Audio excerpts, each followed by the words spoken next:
recent news, rapper Meek Mill, as you know, was sentenced to jail time for allegedly popping a willy, perhaps even popping a pill, and protecting the well-being of the rights of others.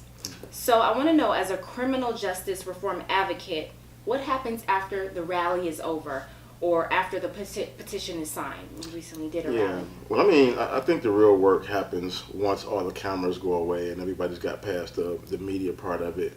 And this is when you start getting professionals who work in policy changes. And that's some of the work that we're doing, is like really getting behind why are these policies impacting communities in the way that they are. And people have been questioning, well, why Meek Mills, why Meek Mills, why Meek Mills? And the reality is that he's reflective of 61,000 men and women who are in prison for technical parole or probation violations. And one of the incredible things that I love about the show, just bringing it back to release, is that when you watch the show, you see some of the impediments that are in the way for these men and women coming home, you know, the ankle monitors. And some people are like, well, at least they're free. But I always just tell people to think about the reality that they still have to find employment, they still have to find housing, they still have to find a social life. And so there's so many impediments that's in place, and if they make one misstep where they show up late or don't pay their fees on time, then they run the risk of going back to prison. And I think that when you look at Meek Mill's situation, it was such an egregious sentence for cases that were dismissed, that he done community service for, and yet he still ends up for 2 to 4 years. And people can say, well, that doesn't seem like that amount of time, but I always say, if you have children and you know what their growth spurt is like in 2 years, like then you can start really piece together like what happens in our lives in 2 years.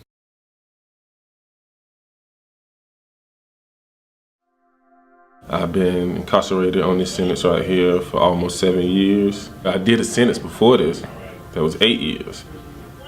I got out for about 5 months and came right back. And I took to the streets. Eventually, I got involved in prison, and I know I missed a lot, especially when it comes to my kids. The first time I left, my son was about 4. My son is 18 now, and I can't wait to just get out there, you know, and feel what it's like to be in society again. When we deliver Released, we get a chance to let people see kind of like what is it like for a person coming home, and you get a chance to see what parole is like, what probation is like, and what people are really up against throughout the country. Yes, and a little bit more in depth on Release. In my opinion, it brings forth clarity and a deep understanding of what redemption is. And so why did you consider it so important to showcase the lives of these men of color after their release from prison? Well, we thought it was important because a lot of times people just take for granted that you get out and you go on with life. But in our society, unfortunately, we're very unforgiving. And there are 40,000 collateral consequences of having a felony on your record. And that includes, you know, lack of access to employment, lack of access to housing. But more importantly, we really want to show like the authentic way in which people do succeed or they fail, whatever happens. You know, we didn't put into place anything to determine any of the outcomes. Yeah. But this is reality. And so I think that for the families involved, there's that opportunity where they feel supported and understood, and no show has ever done that before. Usually we focus on the person who's incarcerated while they're incarcerated, may focus on them when they first come out, but nobody's really taking an interest in the families. And these are families who are serving a sentence basically for however long their loved ones is incarcerated.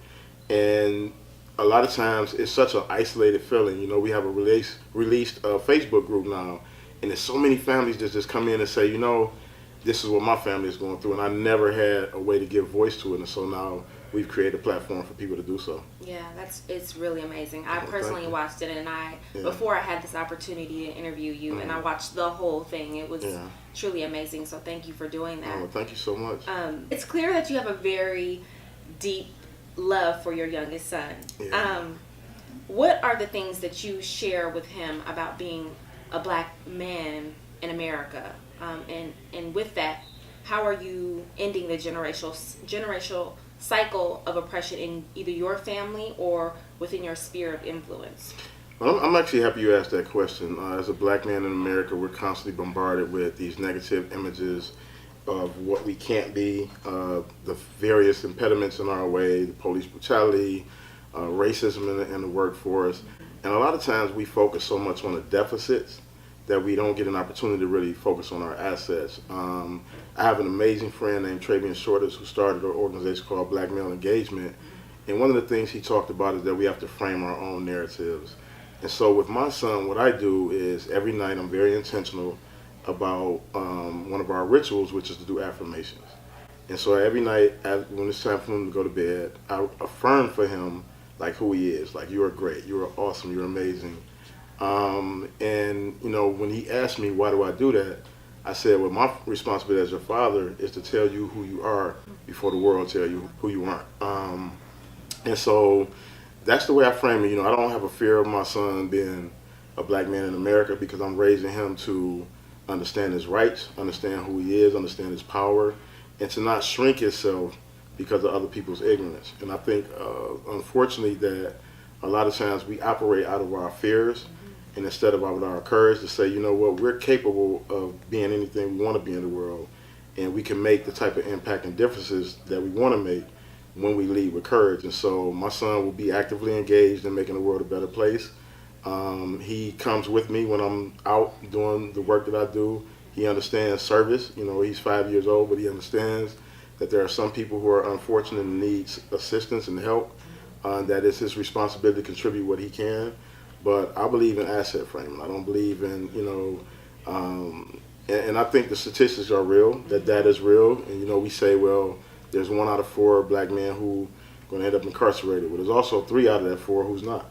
Right. And so we want to really, you know, start focusing our energy on what are our assets, how do we build them up, how do we support those structures, and really build something meaningful. And so that's how I'm raising my son. That's amazing. Asset framing and affirmations, that Definitely. was powerful. Yeah. So Highly, take note. I highly encourage it. Yeah. I encourage it for adults as well, though. Yeah, Sometimes we yeah. have to remind ourselves that we actually don't. Yeah, And exactly. be okay with that. Every day you have to do that. Definitely. Literally, when Yeah. you wake up, it's like you have to tell yourself, this is who God created me to be. I'm going to walk in this power. Yeah. I am this. And because you can easily forget. So Without a doubt. that's what And exactly a what lot of times we do it to ourselves, though. We like, oh, just be humble. Nobody else is being humble. People are all making it happen. They're celebrating it, and we should celebrate it as well. You're from Detroit, Mm-hmm. which in previous years was always maybe first, second, or third on the list of murderous cities. Yeah. What is the reaction of people in your community when they see your success today? Well, you know, the interesting thing is I always wear a D hat. And people were like, well, why do you always wear a D hat? Because your team suck right now. And I'm like, it's not about the team. It's about those kids who really need to see somebody reflect back their possibilities. Mm-hmm. And so my community is incredibly supportive. I get so much love at home. And, you know, so many of the kids reach out and say, you know, they're happy they read my book, or, you know, they heard this talk and it really inspired them to do something else. And like that means a lot to me. Like, I mean, LA is my home now, and I'm excited to be out here. It's beautiful weather and beautiful people. But Detroit always had my heart, you know, and so I just feel like, you know, coming from the inner city, coming from the background that I came from, that it's important for me to be a positive reflection, an example for the young men and women who are growing up in cities where they may be dealing with some of the things that I dealt with, you know, and just be a resource for them. And so the city represents me hard. They you know, they stand up and support, and like that means everything to me. Yeah, I can only imagine. What influenced you to change your name to Shaka Senghor? And I hope I'm pronouncing it correctly. No, you're right. I'm actually happy you asked that question. So I grew up with, you know, my legal name, which is James White. I never had an emotional connection to that name because nobody in my family ever used it. Like literally, the only person ever even attempted to use it was my grandma, and she never even said it right. But that's my baby. So I was always, you know, my nicknames was how people identified me. So I didn't have an emotional connection.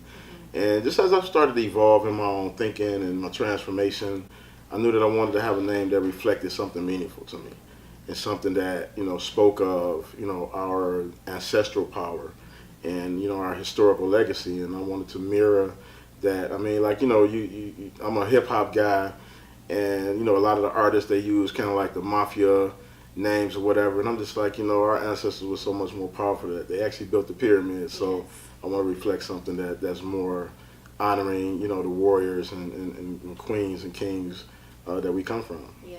So it had to do with identity. Definitely. Yeah. We didn't have a phone call. I talked to one of the producers first.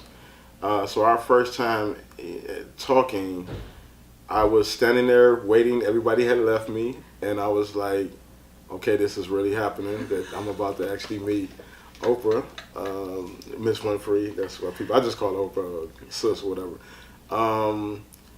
But when she came around the corner, she was singing and just being herself. But when she came around the corner, I didn't know if I was gonna be like, how you doing, Miss Winfrey?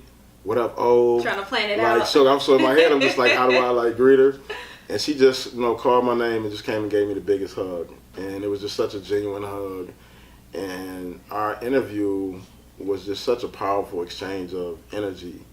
Of course, I cried on her show because she's just such a brilliant spiritual soul.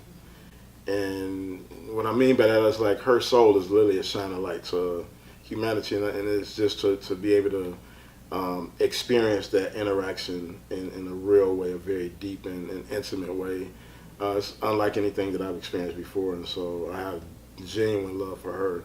And when she called me to work on the show, like it was just a moment of pride that I can utilize my experience to really help share stories that really are shifting conversations in the country. So. And I thought that was so powerful. How can we apply that quote to our daily lives? Well, I think sometimes there's this pressure that we have to get it right the first time. And in reality, life just doesn't work like that, and transformation is a process, whether it's forgiveness, whether it's just awakening to your own power, like it's really a process. It's a process of intentions. You have to be intentional about what you want the outcomes to be. And you have to be really open to just growing and respecting the process, And a lot of times we don't give ourselves permission for that. We don't give ourselves permission to have a setback. My transformation hasn't been easy.